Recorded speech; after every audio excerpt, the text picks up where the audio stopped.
आपको लेकर चलते हैं महाराष्ट्र के मराठवाड़ा में, जो कि भीषण सूखे से जूझ रहा है। यहाँ के 7 बांध पूरी तरह सूख चुके हैं। सूखे से जूझ रहे मराठवाड़ा में हालात बेहद भयावह हो चुके हैं।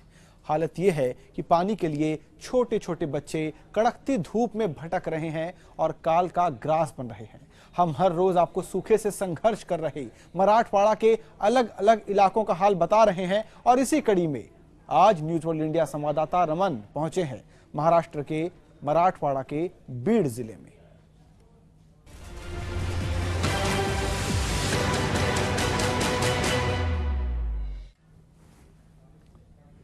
महाराष्ट्र की राजनीति में बीड काफी चर्चित इलाका है। राज्य की ग्रामीण विकास और जल संरक्षण मंत्री पंकजा मुंडे इसी जिले से हैं, लेकिन फिर भी बीड का भाग्य मराठवाड़ा के बाकी इलाकों से अलग नहीं है। उन्हीं के इलाके में हाल यह है कि छोटे छोटे बच्चे पानी के लिए अपनी जान दे रहे हैं। करीब 10 दिन पहले इसी जिले में पानी लेने गए 2 बच्चों की मौत हो गई।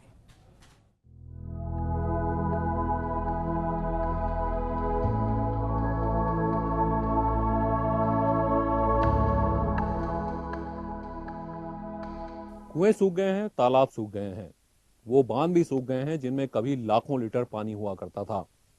बीड जिले के माजरा बांध में इस वक्त मैं खड़ा हूं। जहां तक पहले नजर जाती थी पानी ही पानी नजर आता था, लेकिन इस वक्त आप देख सकते हैं पानी की एक बूंद भी पूरे बांध में कहीं नजर नहीं आ रही। मराठवाड़ा के एक बहुत बड़े हिस्से को यह बांध पानी पहुंचाता था। इसका पानी लातूर तक पहुंचता था, लेकिन इस वक्त पूरा का पूरा बांध खत्म हो चुका है। पानी की एक भी बूंद यहां पर नहीं है। इससे साफ नजर आता है कि मराठवाड़ा अब तक का सबसे बड़ा सूखा झेल रहा है। दूर दूर तक कहीं पानी नजर नहीं आता है। ये महाराष्ट्र का तीसरा सबसे बड़ा बांध है और बीड जिले का सबसे बड़ा। इस बांध से बीड और लातूर में सिंचाई, पीने का पानी और उद्योग की पानी की जरूरतें पूरी होती थी, लेकिन अब यहाँ किसी के लिए कुछ नहीं बचा। खुद बीड के लोग जाने कहां कहां भटक रहे हैं। सिर्फ बड़े ही नहीं, छोटे छोटे बच्चे कड़ी धूप में पानी के लिए लंबे रास्तों पर निकल पड़ते हैं। पड़ता है? नहीं पड़ता? क्यों? कहाँ जा रहे हैं? पानी पिलाने। गाय को? हाँ। कहाँ? बावड़ी में? बावड़ी तो गहरी है। गुरु क्या उसको? यहाँ क्या उसको? इसी गांव में रहता था 9 साल का सचिन। बाकी बच्चों की तरह वो भी हर सुबह निकलता था पानी की तलाश में। और एक दिन पानी तो मिला, लेकिन सचिन नहीं लौटा। दूर कुएं में तल तक पहुंच चुके पानी को निकालने की कोशिश में सचिन कुएं में गिर गया। सचिन की मौत हो गई। पानी की किल्लत ने इस घर का चिराग बुझा दिया। हम परिवार से मिले। सुना है दर्द बांटने से कम होता है। दर्द की ये तस्वीरें सामने रखना जिम्मेदारी है, इसलिए कि इन लोगों का दर्द, परेशानी, बेबसी उन कानों तक पहुंचे जिन्हें मदद करनी है। देखिए, एक छोटे से बच्चे का किताब है, एक खूबसूरत सा काला सा चश्मा सचिन का है। ये छोटा सचिन है, तीसरी में पढ़ता था, 9 साल का बच्चा। और ये उसका छोटा सा बैग और सारी दुनिया में सिमटा हुआ सामान। एक चश्मा, छोटा सा पेंसिल बॉक्स जिसमें एक कंघी। आप अंदाजा लगा सकते हैं कितना जिंदगी से भरा ये बच्चा रहा होगा। सपने लिए हुआ, किताबें। और देश के हर बच्चे की तरह ये भी शायद या तो फिल्म स्टार बनना चाहता था, क्रिकेटर बनना चाहता था, लेकिन इसके इलाके में सूखा पड़ गया। इसे हर दिन पानी के लिए चक्कर लगाने पड़े। जिनके पास जिम्मेदारी थी कि इसके घर में पानी उपलब्ध करवाएं, टैंकर भिजवाएं, उन सरकारों ने अपनी जिम्मेदारी पूरी नहीं की, जिसका खामियाजा इस छोटे से 9 साल के बच्चे को उठाना पड़ा। आज ये इस दुनिया में नहीं है। पीछे पूरा परिवार है और हैं तो सचिन की यादें। माँ बाप शायद उस वक्त को खुद को जिम्मेदार मानते होंगे कि अकेला भेज दिया, क्यों भेज दिया। ये सारे सवाल सारी जिंदगी भर उन्हें सताते रहेंगे और शायद पानी की एक बूंद बर्बाद करते हुए हम सबको भी सताने चाहिए। एक बाल्टी पानी के लिए 9 साल के सचिन की मौत हो गई। सिर्फ इस गांव का सचिन ही नहीं, पानी की किल्लत ने नजदीक के सबलखेड़ गांव की 12 साल की योगिता की जान भी ले ली। पानी भरने गई योगिता के शरीर में पानी की कमी से मौत हो गई।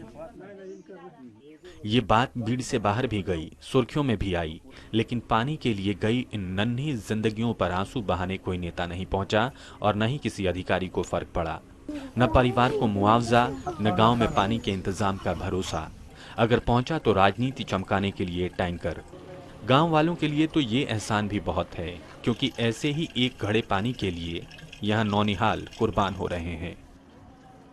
सचिन के घर के ठीक सामने आज एक प्राइवेट टैंकर खड़ा हो गया है, जिस पर एक मुस्कुराती हुई तस्वीर भी लगी है।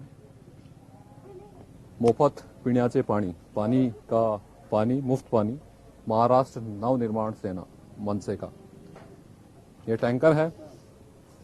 टैंकर में तस्वीर भी है। आखिर 500 लीटर पानी कौन दे रहा है, ये लोगों को पता होना चाहिए, ताकि अगली बार जब ये इस इलाके में आए तो कम से कम बताएं कि अपनी तस्वीर वाला टैंकर हमने आपके पास भिजवाया था। काश की सारी पार्टियां अपनी जिम्मेदारी पूरी करती तो सचिन जैसे बच्चे अपने सपने पूरे कर पाते।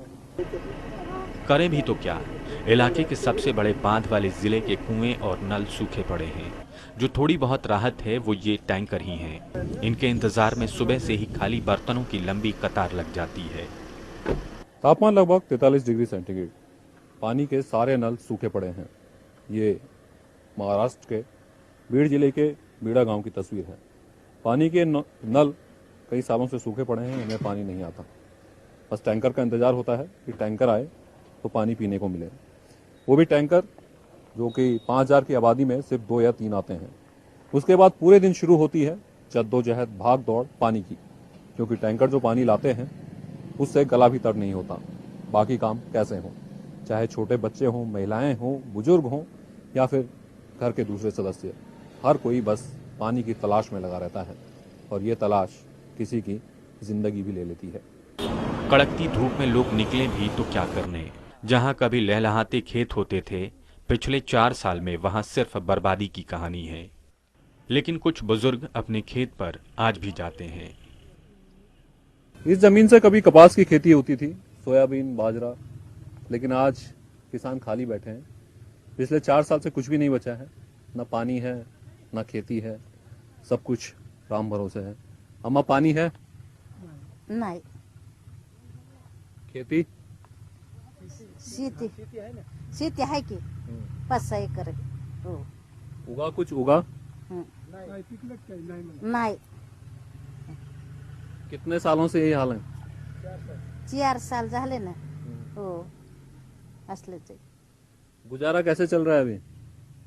परिवार कैसे चल रहा है? कशावर भागत असंच हो. मंजुरी करून काही करून खातात असं.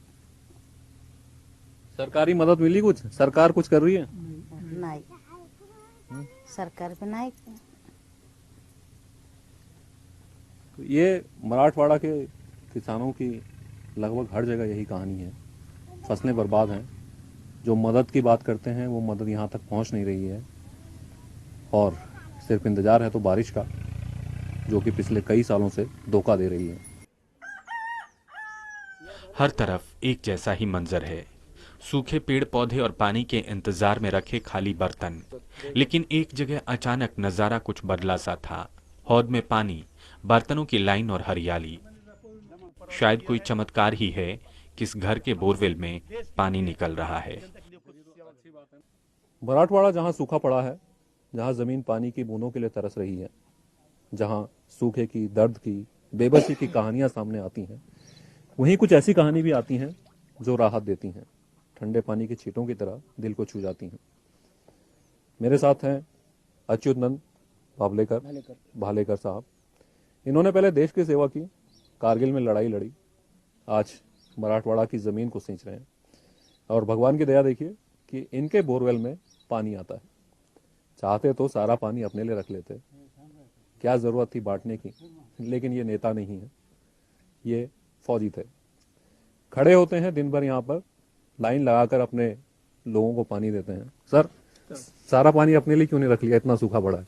नहीं सर, जैसे कि मैंने देश की सेवा की है, मैंने जगह जगह पर देखा है कि पानी के लिए प्रॉब्लम क्या है, किस तरह पानी के लिए मुश्किलें आ जाती है, और भगवान ने मुझे पानी दिया है तो मैं ये सोचता हूँ कि सारी दुनिया हमसे पानी पिए। किस तरह से मैनेज करते हैं, क्योंकि पानी कीमती है, यहाँ एक एक बूंद कीमती है। सर बात ऐसी है पानी की कि पानी तो हर एक के लिए अभी बहुत बड़ी बात बन चुकी है, लेकिन फिर भी यहाँ काफी भीड़ जम रही थी। तकरीबन 4-5 हजार लोग हर समय हर दिन हमारे यहाँ से पानी लेते हैं, तो मुझे मैनेज करने के थोड़ा मुश्किल होता है। लेकिन मुझे इस बात की दुख नहीं बल्कि खुशी होती है कि हमारे पास पानी है, देने वाले ने पानी दिया है और हम जनता को पिला रहे हैं। किस तरह से बांटते हैं कि कुछ आपने नियम बनाए हुए हैं, डिसिप्लिन रखा हुआ है? हाँ सर, डिसिप्लिन रखा है कि मतलब ये सोचते हुए कि हर एक को पानी मिले, किसी को कम मिले, किसी को ज्यादा मिले, लेकिन ऐसा कोई बंदा या ऐसा कोई लेडीज बगैर पानी को वापस ना जाए, इस बात को हम मद्देनजर रखते हुए यहाँ मैनेज करते हैं। और कभी कभी मतलब गर्माहट भी होती है, कई किसी गुस्सा भी करना पड़ता है, लेकिन जबकि मेरा गांव है, जैसे मेरे भाई बहन है, मेरा घर है, मेरा परिवार है, और मैं सोचता है कि भगवान ने इसी तरह हर एक को पानी दे और वो जनता को पानी पिलाए। चलिए, ये कहानियां हैं जो राहत देती हैं, जो हिम्मत बढ़ाती हैं कि जब बुरा वक्त आएगा, दुष्काल का वक्त है, ये बीत जाएगा, अच्छे दिन आएंगे, बारिश की बूंदें आएंगी, और सरकारी मदद मिले ना मिले, हम लोग एक दूसरे के भरोसे, एक दूसरे के सहारे ये बुरा वक्त भी काट लेंगे। कैमरामैन मनमीत के साथ रमन अमगाई, न्यूज़ वर्ल्ड इंडिया, भीड़, महाराष्ट्र।